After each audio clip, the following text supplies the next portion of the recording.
Good evening, ladies and gentlemen. Welcome to our news in brief.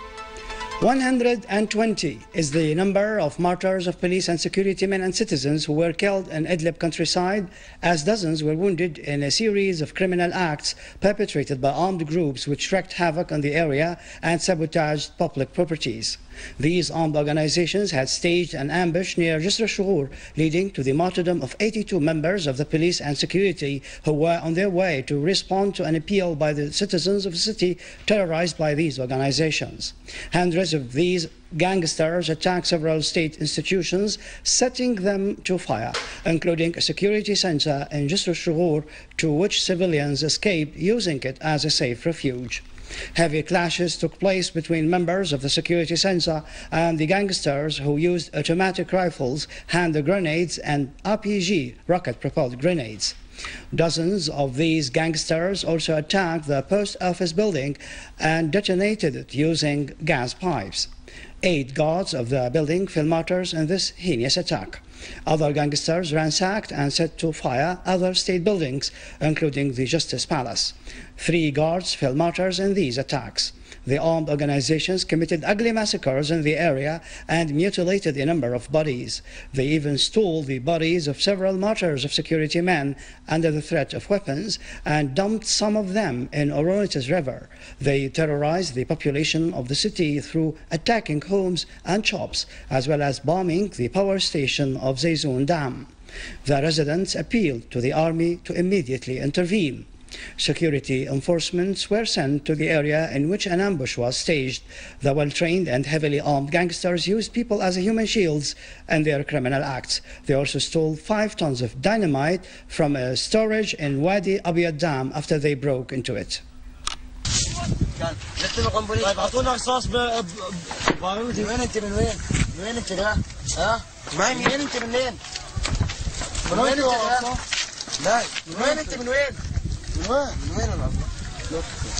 لا ترفسون يا شباب، لا ترفسون، حرام، معلش. هذا حق مصاري؟ يا شباب لا تاخذون شيء حرام يا شباب. شنو حرام؟ هذا جاي يضحك انه حرام؟ معلش خطأ لانه. لا والله.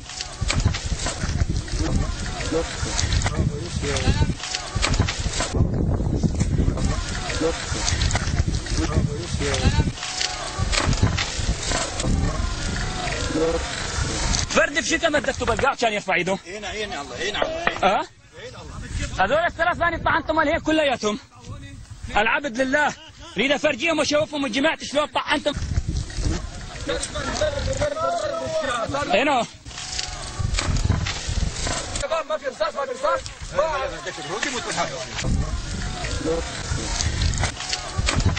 اول واحد قوسته طلع هنا ودي يضرب هذاك اللي هناك عشان طراق مدته. هيا هذا الشاب بالقميص الاحمر شاهد واقف هناك عند الزمن. حتى ما ظل عندي فشك رحت لعند واحد خير قوست هذاك قوست تعرف منين؟ من ورا السياره. خلاص والله نحن بنخطوا اول عافيه اللي عمل تصورهم واشوفهم شلون طعنتكم يا كلاب. The population of Jisr al-Shghur, who escaped the criminal acts perpetrated by the terrorist armed organizations, arrived in Latakia and told horror stories of their suffering, appealing to the army to intervene and protect them. The gangsters came to the area on motorcycles. They are heavily armed. Our children cannot sleep day or night, and we dare not even leave our houses. Members of the security are our brothers and sons who are in the army. We have not known about them for 3 days. It is logical that the army will come to their help. The gangsters are torturing civilians and security men in the streets, and after that they hang them on the grain silos. We demanded the intervention of the army to solve the problem in this volatile area like the hell. Funerals of 6 martyrs from security forces and policemen took place today, proceeding from the National Hospital in Idlib Governorate. The martyrs were targeted by 2 ambushes which were set by armed terrorist groups in Ariha on the road to Jisr al-Shghur. They are Rafat Lutfi Hakim and Khaldun Sharaf from al-Suwaida Governorate, Waddah Muhammad Ali and Nadir Haidar al-Hussein from Jabla al-Latakia Governorate, Ammar Najah Ahmad Maruf from Homs Governorate, and Muhammad Nadim Deeb from Drakesh and Tartus Governorate. Official funeral ceremonies were carried out while the army band played the martyrs and farewell tunes.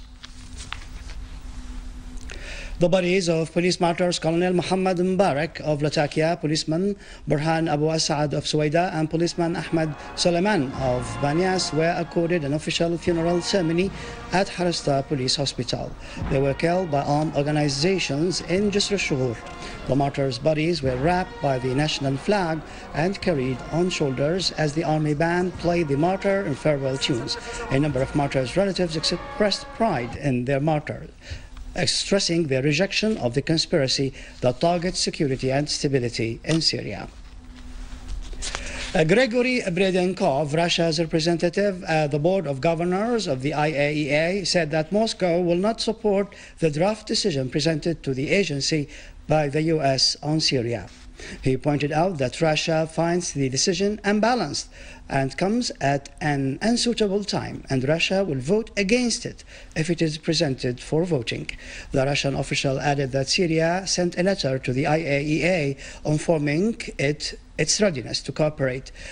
He said, instead of supporting the Syrian initiative, we receive a proposal to adopt this decision, and we are trying to convince the Americans that this is not the right way and will not achieve any results.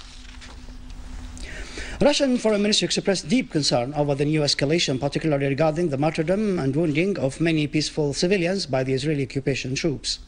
The ministry called in a statement to show maximum self-restraint and abstention from using excessive force against civilian population and peaceful demonstrations. The Russian Foreign Ministry added that these tragic events reflect once again the urgent need for more efforts to help restart the negotiations between the Palestinians and the Israelis, as well as to move on other tracks in the Middle East.